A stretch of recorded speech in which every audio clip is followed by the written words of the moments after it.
Hello everyone. I'd like to welcome you on behalf of the DRBF to the DRBF webinar on how to become a dispute board member with an emphasis on DB practice in Australasia.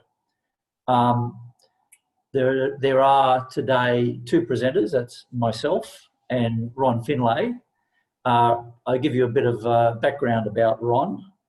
Ron is a founding member of the DRB Australasia and current secretary of DRBF Region 3. He was formerly the president of the DRBF Executive Board of Directors, and in 2014 was a recipient of the Al Matthews Award for Dispute Board Excellence. Ron's been a dispute board member on about 20 or so DABs. I'm the current president of DRBF Region 3, and I serve as a director on the Executive Board of Directors of the DRBF, and I've done more than 12 roles as a dispute board member. Now, can I also mention that and welcome Anne Russo, our DRBF Executive Director, who's also online and who's also helping us with the presentation today. There are a few features of the webinar platform that we'll be using today, and what we'd like you to do, just to get into the swing of things, is open the chat window and say hello to the other attendees, and you can share any comments for all the speakers and attendees. Now, how we're going to do it in terms of questions, and we're going to welcome questions, is to ask a question of the presenters. Just open the Q&A window, which you should see, I think, in the bottom of your screen. Now, this is going to be monitored by our team, and the presenters will address all questions posed in the Q&A window at the end of today's session. So if you put a question in the chat window, it might get missed, so please use the Q&A window. Now, what we'd like to do is to get a sense of today's audience. And what's going to happen is that a pop-up will now pop up on your screen, a poll will now pop up on your screen with a question for you to answer. And the poll reads, have you served on a dispute board? And the answer choices are yes or no. So what we're intending to do, sorry, I'm just... Apologies, it appears that the poll is not popping up properly. So okay. I'm sorry about that. All right. Okay, well, we'll push on with the poll. Now, just so you know, the presentation that we're doing today is being recorded, so it'll be available online. But in addition to this, we're intending to send a copy of the presentation to all attendees. All right, so that's how we're going to do it. I'm going to do the first half of the presentation, then Ron will do the second half of the presentation, and then we'll deal with any questions that anyone may have. Now, starting firstly, in order to better understand how to become a dispute board member, it helps to understand how dispute board members are nominated. And so I was going to spend a few minutes discussing that first. So the accepted methods of nominating, how dispute board members get nominated are set out. You can see there on the presentation. There's typically four main methods: joint selection by the parties, nomination by each party, a pre-approved DB list or panels, and the last one, recourse to a nominating authority such as FIDIC. So they're the four usual ones. Now I'll just talk a little bit more about them. In relation to joint selection on the next slide, this is what the DRBF considered to be recommended best practice, where what occurs is the parties jointly select two DB members from a pool of approved nominees. So what you get is the principal, say, selects a list of 9 or 10 members, say, and then the parties sit down and agree on who the members will be. So that way they both have both are satisfied with who's being picked. And then the parties also jointly select the chair. That's one way. The other ways is that the selected members, so the two members select the chair. Now in Australia, the most common method, and it's the method that I've found most of the time, is that one member is nominated by the owner. Again, and that assumes that the contractor has no reasonable objection, and it's unusual to see that. The contractor then nominates its DB member, or a DB member, I shouldn't say its DB member, again with no reasonable objection by the owner. And then what happens is that the two DB members then get together and select a third member who may or may not be the chair. In some instances, some agreements require the third person to be the chair. In some agreements, they leave it to the three DB members. But that's been a fairly common way in Australia of selecting or nominating a DB member. Now, how does the owner make its selection? Well, we've found that these are the things that usually drives an owner to select DB members. One is past experience with a DB member, and usually past experience, of course, has to be a positive experience. And I find that one of the keys to this, and you'll see it further along in the slides, is establishing trust, independence, and impartiality. You know, those are the factors that will encourage someone to select a person as a DB member based on past experience. Industry knowledge is also relevant in the sense that means that you have someone who fits the type of project that's going to have a DB member. So, for example, if it was a tunnelling project, you'd like to think that the DB members might have some experience in tunnelling, and that you wouldn't appoint, that an owner wouldn't seek to appoint, for example, a person who was a builder or had building experience. You'd want someone preferably with some tunnelling experience. Now, the third thing obviously is word of mouth, and that's always something that people use, you know, where someone asks someone else, you know, how did you find so-and-so on the DB? There's nothing like a verbal recommendation. And then occasionally, the owners seek a list of qualified DRBF Region 3 members, and it's usually those who participated in an advanced workshop. And I'll give you an example of that. I recall there was a particular project where the DRBF Region 3 was asked to provide names of people who could be DB members on a forthcoming project. And the DRBF was asked to provide them in three categories. One, a list of people who could be chair, those who were highly experienced, those who had some experience as a DAB member, and those who were novices but were still considered likely to be effective as a dispute board member. And in fact, on that project, the owners did in fact select one from each of those three groups and formed the DB that way. But can I say the names that were put forward by the DRBF Region 3, where we were asked, were only those who'd participated in the workshop. And that's the advanced training workshop, and we'll mention that a bit more later on. So those are, I think, are the main factors that govern an owner making his selection. And as you can see there on the next slide, that's there, just turn back one, the contractor makes his selection in a similar way, right, based on the same criteria. Now, how does the third member how is the third member selected? Well, one of the things, if you just go to the next slide, please. Yes, you'll see there that complementary skills are sought. based on the skills of the first two nominees. And this is something that I always think, if you have two technical experts, I think that's perfect.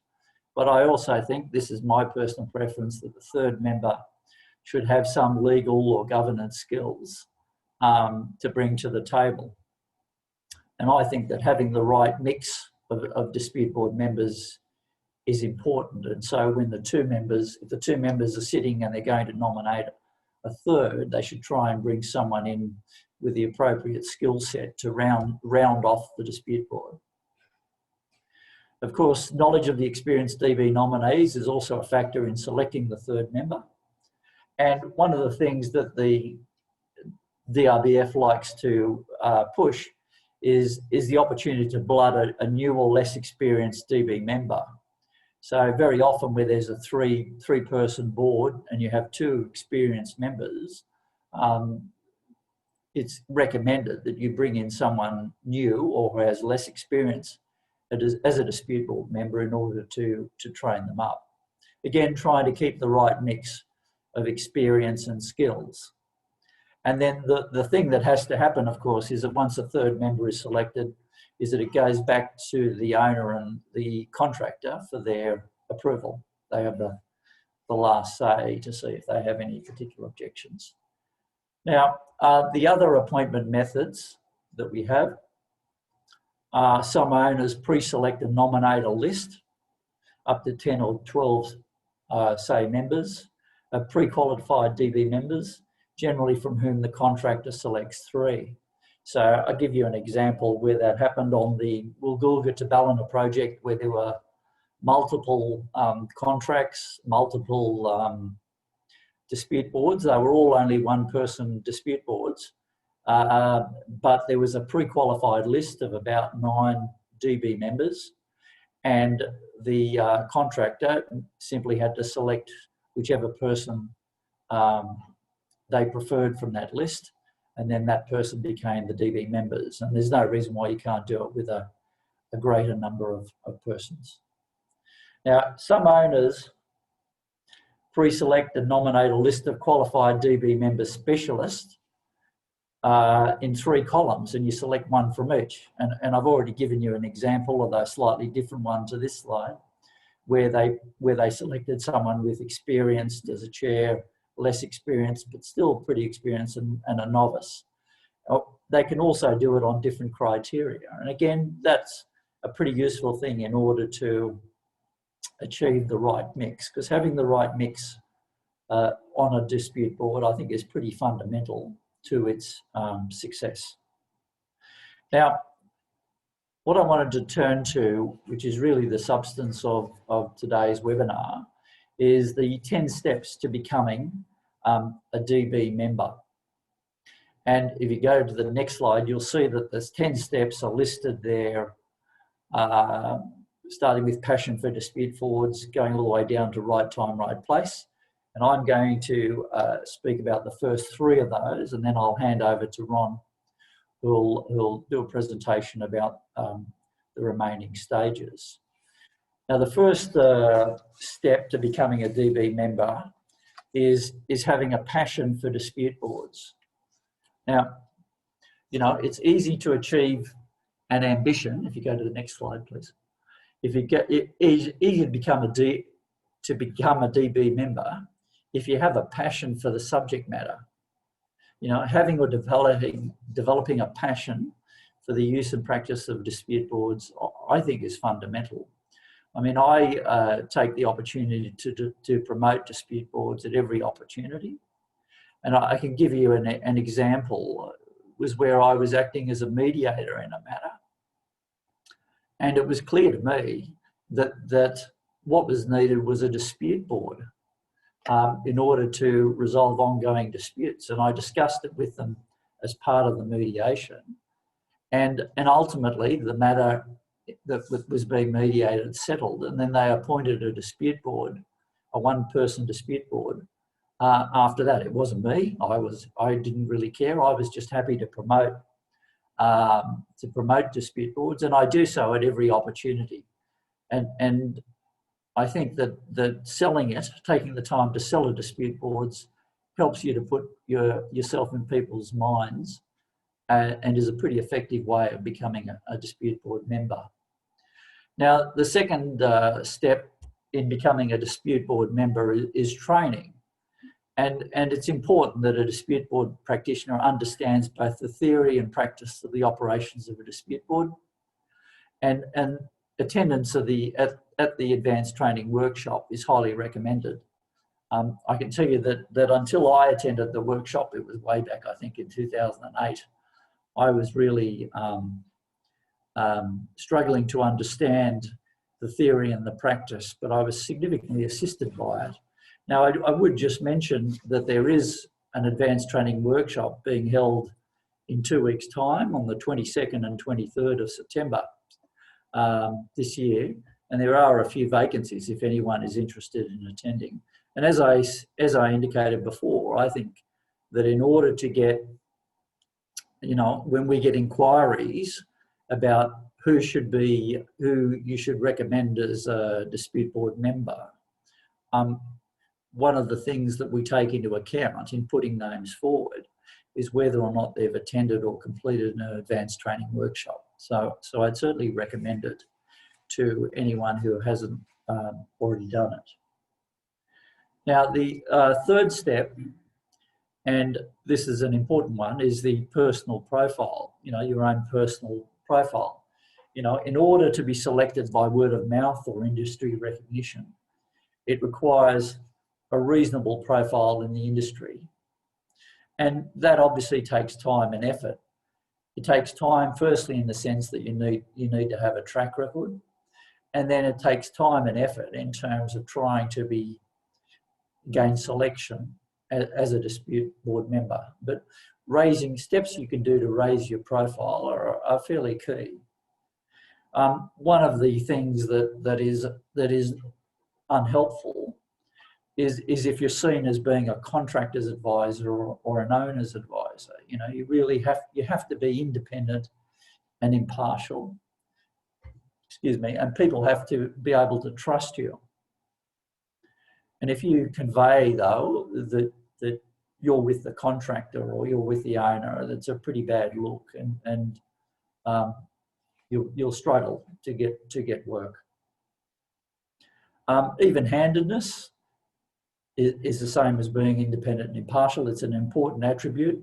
You have to be seen that way. Again, trust. It's all about trust. Personal profile, if you've had experience as an expert determiner, an adjudicator, an arbitrator or mediator. That also helps, because you may be required to write decisions, advisory opinions, or make determinations.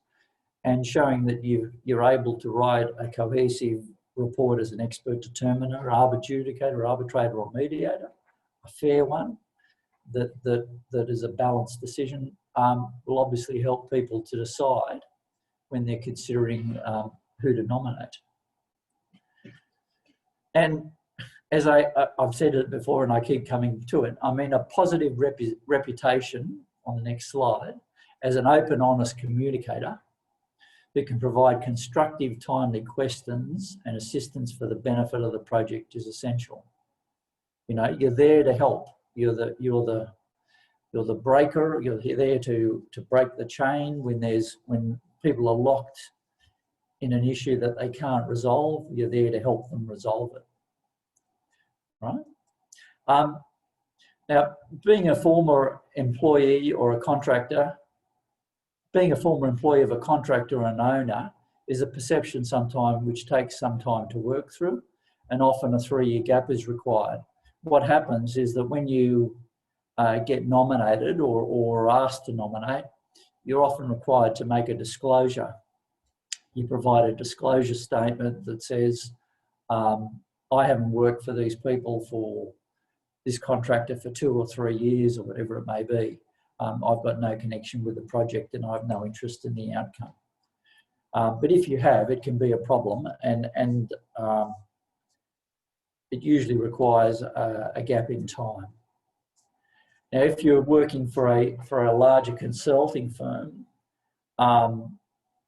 that can be a problem, and it assists if you're not actually associated with a larger firm. You have to remember that you can't delegate this work to others. The appointment is personal to you. It's not the firm that's being appointed as a DB member, or any representative of that firm is a DB member. It's a personal appointment. And so now on the next slide, being a sole trader is not essential, but it is potentially helpful. And I find that most of the dispute board members that I've come across are usually sole trader. Not always, and they don't have to be, but they often are. Now, other ways to develop a personal profile, can be done through traditional means such as seminars, workshops, presentations, industry network meetings, and so forth. And these are all helpful ways. And as I said, if you have a passion for dispute board, and you not only raise your personal profile through these traditional measures, but you do so by reference to dispute boards and promoting them, then that's always something that's pretty helpful. The Resolution Institute and others also have similar networking events. I've spoken a number of times, for example, at Resolution Institute seminars where I've promoted dispute boards, and I find that's a fairly effective tool. And what I do, and something that you might want to think about, is actually inviting people who might be interested in knowing a bit more about dispute boards. But it's all about raising your own personal profile. Finally, writing and publishing conference papers, articles, and so forth, that all helps raise your personal profile. That's all that covers the first 3 steps. So what I'll do now is I'll hand over to Ron, but just a reminder that we'll deal with questions and answers at the end. But if you have any, please put them down on the Q&A window, and we'll deal with them then. So over to Ron. Thank you, Steve, and good afternoon, everyone. What we've described here as step 4 is the marketing of dispute boards to potential users. If I just take you to the bottom point on that page, there are currently more dispute board members than there are dispute boards at the moment. So the more dispute boards we create, the more appointments and opportunities there exist.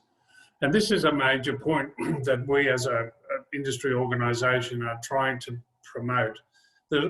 We're a voluntary organisation, and we try and get out and do as much as we can in terms of promotion. But we obviously miss people and miss owners and clients and contractors and procurement advisors. But those who want to become a dispute board member obviously have all those contacts. And what we'd like to do is recommend to you the marketing of dispute boards to owners, clients, contractors, procurement advisors, lawyers, project directors, and the like. And what we find, if you do that, if you find that opportunity, the DRBF Region 3 will assist you. On the next slide, we will assist you in finding those opportunities and supporting you. We can provide you with, PowerPoint presentations or statistics or any number of things to help you promote the use of a dispute board to a new owner. And what we've found, and you'll see on the list of projects on our website, that the majority of our projects are government procured projects. We are starting to have a few private sector ones. For example, Brisbane Airport Corporation has recently finished its new runway project, and 3 of the contracts there had a dispute board. The promotion for which occurred because I was chair of their PCG and pushed the case. But if you get an opportunity and if you're passionately involved in promoting them to people you have contact with, we find that those who do the promotion will be remembered when the owner goes to select their DB members. So we think it's a very good way for members who haven't participated as a DB member before to get started is to promote the use of DBs. We just go to step 5. It's just re-emphasising some of the things Stephen said, and that is the independence and impartiality that's needed. And it's not just the reality, it's the perception of independence and impartiality. Whether you are truly independent and there are no actual or perceived conflicts of interest are really important. And as Steve mentioned, when you are nominated or put in an application to be a nominee, you are required to give a very extensive disclosure of what you've done. And often you are asked to do that with a list of down the contract network. So not only the principal, but the contractor and often the design consultants, you know, to make sure you disclose whether you've had any links. So we've mentioned that the links to a former employer is often requested in the conflict disclosure itself. Who have you worked for the last 2 or 3 years? And if you've been employed by someone who's a party to the contract, it's unlikely that the other side, you know, the other party would not raise an objection to that. I also mentioned in that last paragraph there that if you are an employee of a consulting services practice or a law firm or an engineering practice, it does make the independence and the conflict-free status almost impossible to maintain. Because the obligation to disclose is not just at the front end, it's an ongoing obligation. And it's the, you know, the phrase continuous disclosure.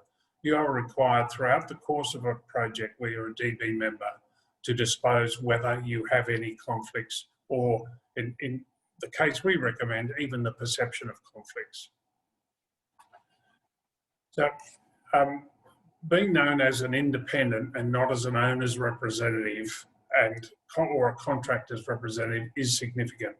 And if it's on the next slide, thanks, Anne, that the reality is if you are independent, you would not be known to be an owner's representative or a contractor's representative. But if you have had experience as an owner's representative or a contractor's representative, that is part of your history. It's not something to be shy about. And often a contractor, for example, would like to see as a DB representative someone who's had what's often described as worked on the dark side, you know, has acted as a contractor's representative.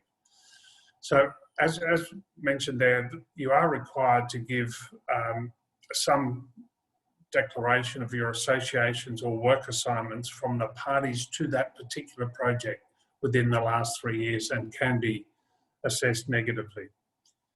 Also, if you have a current association with a large nominated subcontractor or a lead design consultant, that may be assessed negatively.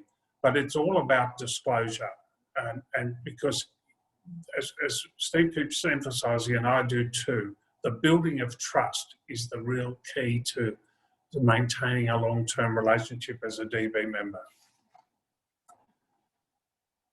As I say there, it's a continuing disclosure obligation. And if you think about the role, and often these projects now, the larger infrastructure projects run over a number of years, you know, sometimes 3 and 5 years. When you sign up to become a DB member for a project, you should consider that you're entering into a non-compete covenant for the duration of that project. That is, you will not accept work from the principal or the contractor for the period of that project, even if it relates to another project. So the form of declaration is a significant and onerous obligation, and it should be taken very seriously by DB members or prospective members.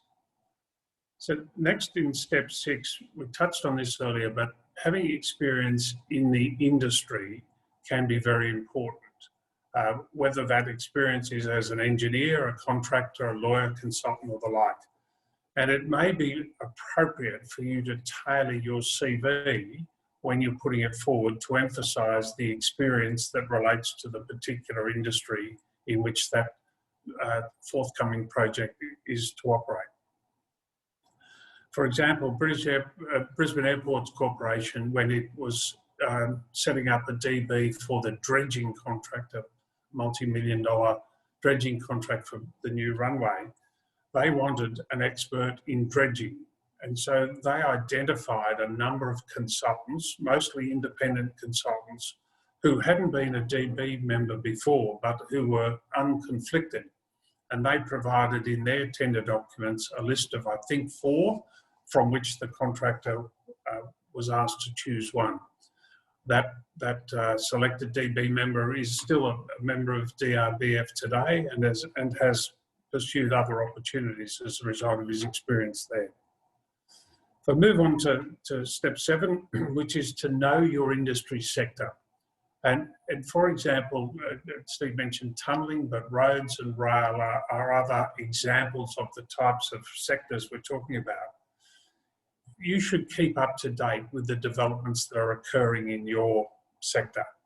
Know what projects are underway, what projects have had dispute boards, what projects are being planned, and who are the potential participants, particularly the procurement authorities, and who, you see it all the time in both in the press and more so in these COVID-19 times. The Prime Minister and the Premiers are emphasising that infrastructure is going to be emphasised as one of the ways out to continue with job creation. So all of these knowledge of your sector will open up opportunities for you to become involved. And if I link this back to what it was step 4, if you identify and know people that are involved in a sector and an opportunity for a project is coming up, and you can provide some assistance in their procurement process by recommending a dispute board, you will be well received by the client and most likely receive at least a nomination from the client as a DB member.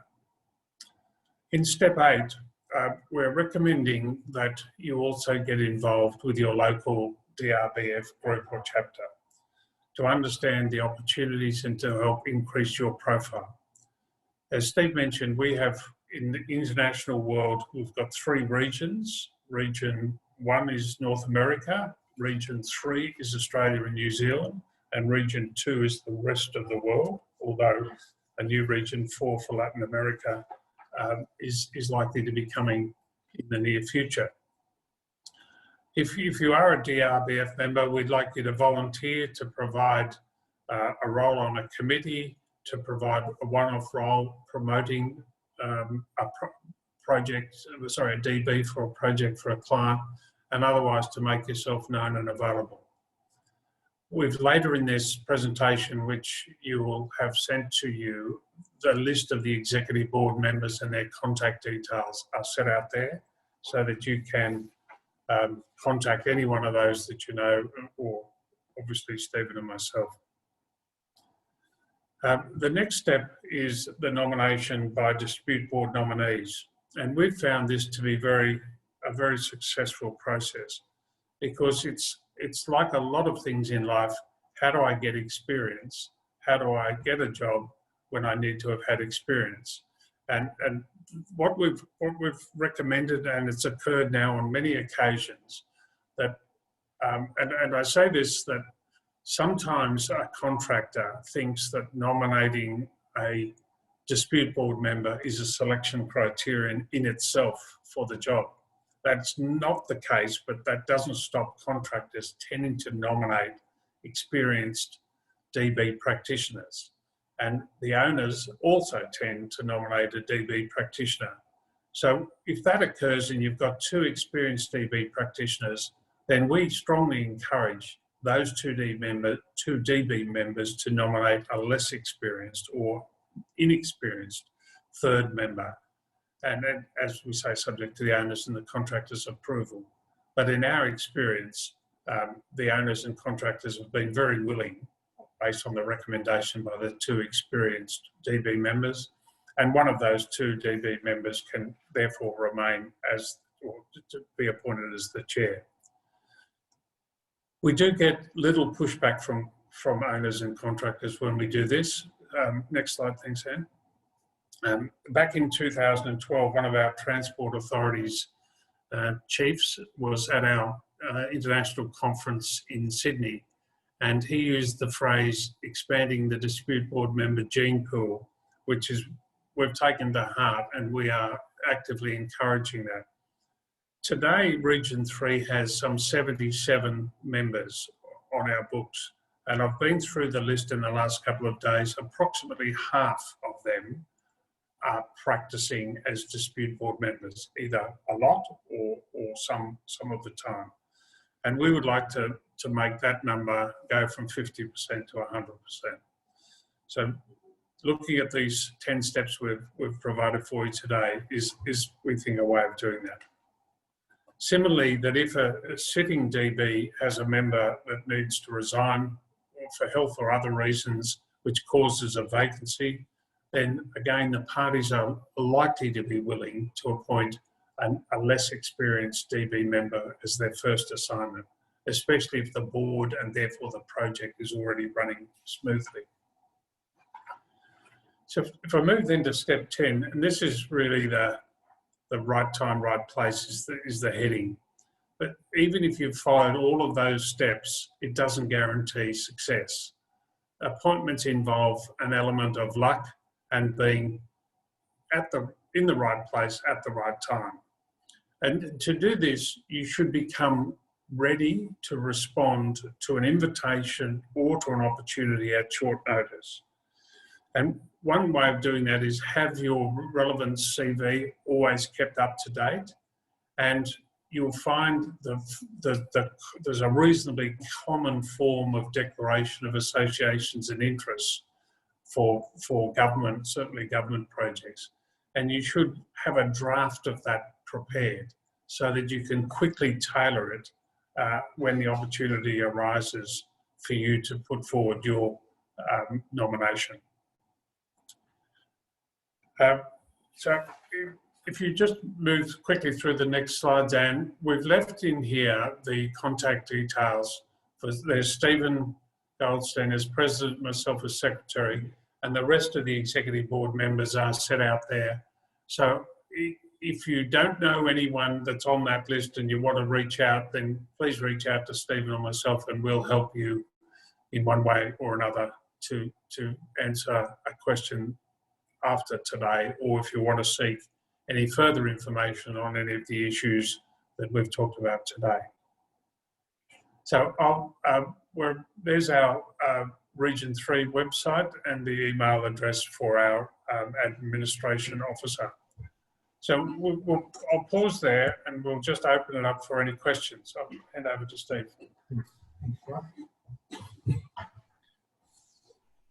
All right, so Anne, do you want to just... Yes, thank you, Steve. We do have a question from Christian Grosskopf, and he states, breaking into the DRB field is a challenge at best. Steve Goldstein mentioned what DRBF would like to see happen, but how much of it is actually implemented? And what can be done more to allow people to get that break? Can I answer that one, I think? We mentioned there some of the things that individuals can do. What we're doing as an organisation, as we call ourselves an industry association, is that we are constantly lobbying clients and what we call influencers. That is, organisations who may not be the direct procurers of projects, but they can influence the behaviour of those procuring projects. And I'll just give you two examples. One is Infrastructure Australia, that is the Commonwealth Government body that, Canberra-based, who really feed to the Commonwealth Government the priority projects for infrastructure delivery. We've been working with them, and we try and use them as a promoter, that dispute boards encourage the avoidance of disputes, the prevention of disputes, and projects that can be completed without resort to arbitration or litigation. I should mention to all of you that currently in Region 3, we've just passed our 100th project since we were formed as an industry association. And we can report that in 100% of those projects with a contract value in excess of $53 billion, we have not yet had one project go to arbitration or litigation. It's not something that we can envisage will last forever, but it is a statistic which shows that the use of dispute boards, and as we call them in Australia, dispute avoidance boards, have been very effective in delivering outcomes for projects without disputes. So to answer the question, we are trying to promote the use of dispute boards in a wide number of projects. We've moved into the telecommunications industry, social housing. It's not just the big ticket tunnels and roads and rail, but it's across all sectors. And the attributes for a project that could use a DB are usually a complex project. We say for projects in excess of $100 million for a 3-person DB, a 1-person DB for projects under $100 million, and where there is a risk profile for the project, which is not an alliance and not construction management, where it's what we call a hard dollar contract. We think those projects are ripe for the use of dispute boards. Thanks, Ed. I've got another question for you, Ron. This one comes from Kiri Parr. Is there much appetite for the deployment of DBs on PPP projects? Thanks, Kiri. Yes is the answer. We've published a paper. It's not. I don't think it's yet on our website, but we've prepared a paper which shows the number of PPP projects in Australia, and it's quite significant. It's somewhere in the order of 150 projects that have used a PPP delivery system, and about 20 of them over the time have used a DB. The Northwest Rail is an example in Sydney. The Sydney Light Rail is another example. But there are a number. But it is an area, Kiri, where we are trying to promote a lot harder. There are 2 projects in Melbourne that I can't name because they're confidential, but both are PPP projects, and they're in distress. And one of the solutions being brokered by those mediating the dispute is to put a dispute board in for the balance of the project. And that's often how things turn out. But you do need enlightened owners to think about the concept of a dispute board in a PPP project. So thanks, Kiri.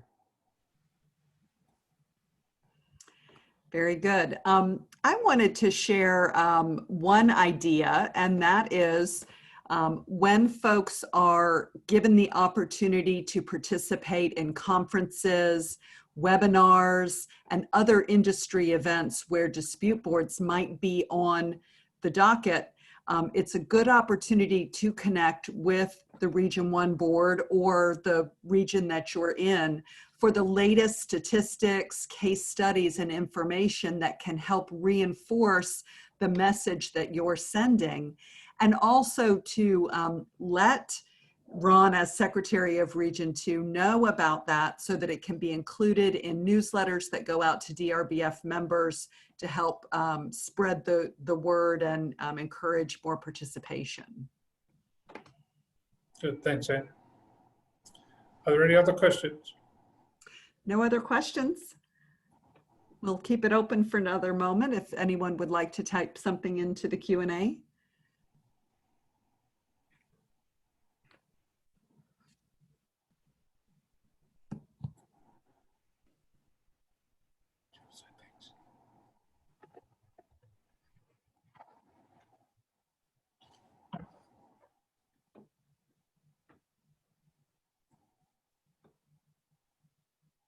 Well, there's no further questions coming in. I think you all have covered it very well. We do continue to have questions about the presentation being distributed afterwards, which we certainly will do so.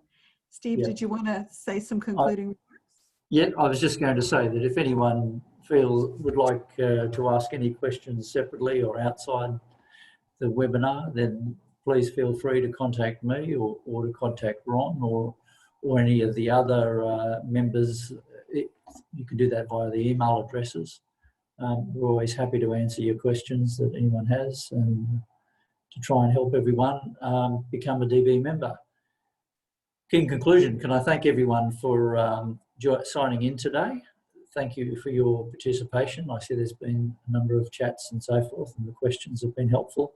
And can I also thank Anne for joining in today. It's quite late in the evening in North Carolina, and I thank her for joining in today, and thank you to Ron for his presentation as well. So thank you, and good afternoon from Sydney. Thank you all. It was great to participate. I'll leave the chat open for a few moments if anyone wants to have any final comments, and we'll go from there. Thank you. Thanks, Anne.